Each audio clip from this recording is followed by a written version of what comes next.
So we are starting with our next lecture, that is जिनास 14 points. जिना के 14 points कब आए थे? ये आए थे 1929 में.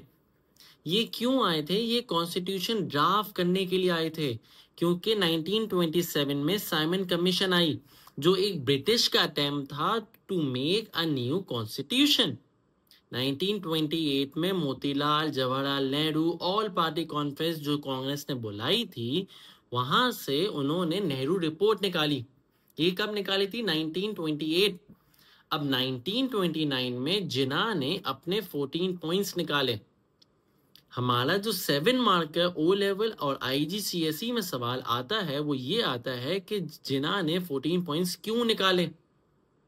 ठीक है, ये हम अभी पढ़ेंगे. अभी हम समझते हैं 14 पॉइंट्स क्या थे.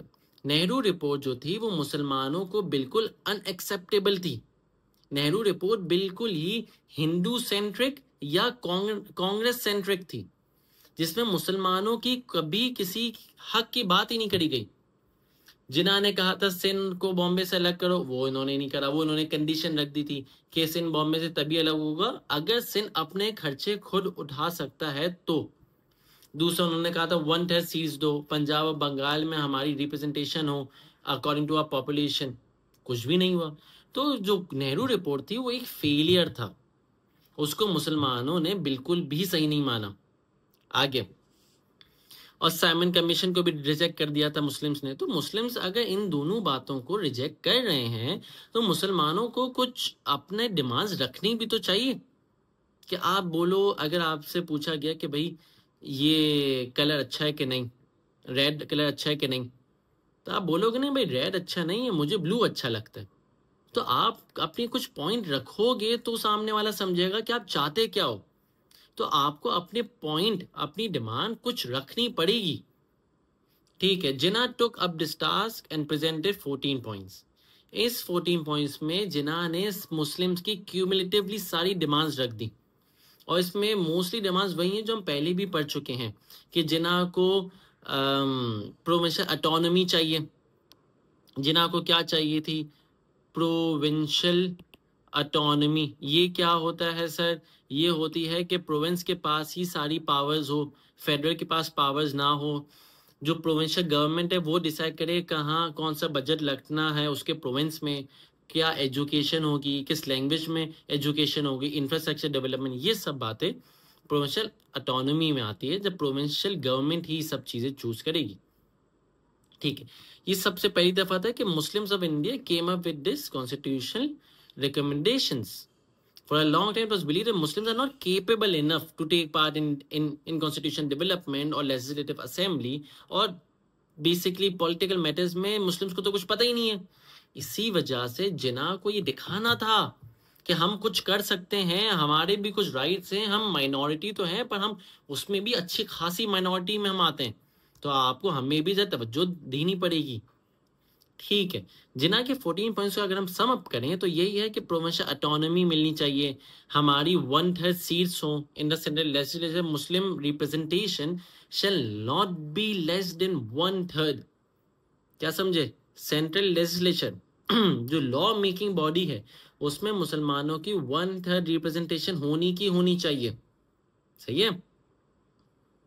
आगे, NWFP और बलूचिस्तान को आप ऐसा जो जैसे दूसरे प्रोविंसेस है ऐसे ही उतनी ही पावर दो, उतनी ही वहां पर डेवलपमेंट हो. तो बलूचिस्तान और NWFP को आप प्रोविंस मानो और वहां पर डेवलपमेंट करो. ये एक बात थी. ये NWFP और Baluchistan on the same footings as in other provinces. ठीक है. No cabinet either central or provincial should be formed without there being a proportion of at least 1/3 Muslim ministers. तो ये मुस्लिम्स के राइट्स को प्रोटेक्ट करने वाली बातें थी. सही है. तो जिना ने बेसिकली सम अप में यही सारी बातें करी 14 पॉइंट्स के अंदर. हमें सेपरेट इलेक्टोरेट चाहिए. ठीक है, वो तो बिल्कुल ऑब्वियस सी डिमांड है. नेक्स्ट, अब हम पढ़ते हैं कि जिना ने 14 पॉइंट्स क्यों निकाले. ये हमारा 7 मार्कर का क्वेश्चन है. जिना ने 14 पॉइंट्स इसलिए निकाले क्योंकि उसको रिस्पॉन्स देना था नेहरू रिपोर्ट का. ये 7 मार्कर आता है. क्योंकि उसको रिस्पॉन्स देना था नेहरू रिपोर्ट का, कि नेहरू रिपोर्ट ने जो निकाला, जिन्ना ने मना करी, जिन्ना ने 3 अमेंडमेंट्स दी, फिर भी नेहरू नहीं माने तो जिन्ना ने उसको रिजेक्ट करा। तो जिन्ना चाहता क्या था वो जिन्ना को बताना था। अगर जिन्ना नेहरू रिपोर्ट के अगेंस्ट में 14 पॉइंट्स नहीं निकालता, इसका इशू क्या होता? इससे ये लगता कि जिन्ना ने 14 पॉइंट्स, जिन्ना नेहरू रिपोर्ट को मान गया, तो हो सकता था ब्रिटिश नेहरू रिपोर्ट को ही आगे ड्राफ्ट कर दें। समझें कि भाई नेहरू रिपोर्ट तो पूरी इंडियंस का क्यूमुलेटिव डिसीजन है, तो हम नेहरू रिपोर्ट को जाने देते हैं। ठीक है, नेहरू रिपोर्ट के जो पॉइंटर्स हैं वो हम नए कॉन्स्टिट्यूशन में डालेंगे। समझ लो, Nehru report contains several points which were against muslim interest as a joint electorate, क्योंकि नेहरू ने कहा था जॉइंट इलेक्टोरेट, तो ये तो बात गलत है। हमें तो सेपरेट इलेक्टोरेट चाहिए थे, हिंदी को ऑफिशियल लैंग्वेज बनाओ। अगर हम ये सारी बातों के अगेंस्ट नहीं बोलते तो वही होता, नेहरू रिपोर्ट को मानना पड़ता हमें। ठीक, जिन्ना ने 4 अमेंडमेंट्स दी थी पर नेहरू ने रिजेक्ट करी, तो सही है, जब उसने रिजेक्ट करी तो हमें निकालना था 14 पॉइंट्स। उसने कहा कि सिन और बॉम्बे को हम अलग नहीं करेंगे, वो तो अलग शो करना था। उसने ये कहा कि सिन अपने खर्चे खुद बेयर करे। फिर उसने हमें 1/3 रिजर्व सीट्स भी नहीं दी। हमें NWFP को प्रोविंशियल स्टेटस बनाना था, NW और बलूचिस्तान को वो भी उन्होंने नहीं बनाया। तो हमारी 3 से 4 अमेंडमेंट्स देने के बावजूद भी अगर नेहरू नहीं माना तो हमें फिर इसके अगेंस्ट में 14 पॉइंट्स निकालने ही पड़े। Third point, Jinnah put forward the 14 points to protect right and interest of Muslims. Jinnah thought that it was correct time to do so because the Congress was pressurizing for the implementation of the Nehru report. It could be a danger and threat to the Muslim in the subcontinent. और अभी नया constitution ही बनने वाला है, तो अगर जिन्ना अपनी भी बातें ब्रिटिश के सामने रख देगा तो it's a fair deal. British उन सारी बातों को कंसिडर करेगा, क्योंकि मुस्लिम जो हैं वो एक बड़ी मेजॉरिटी हैं।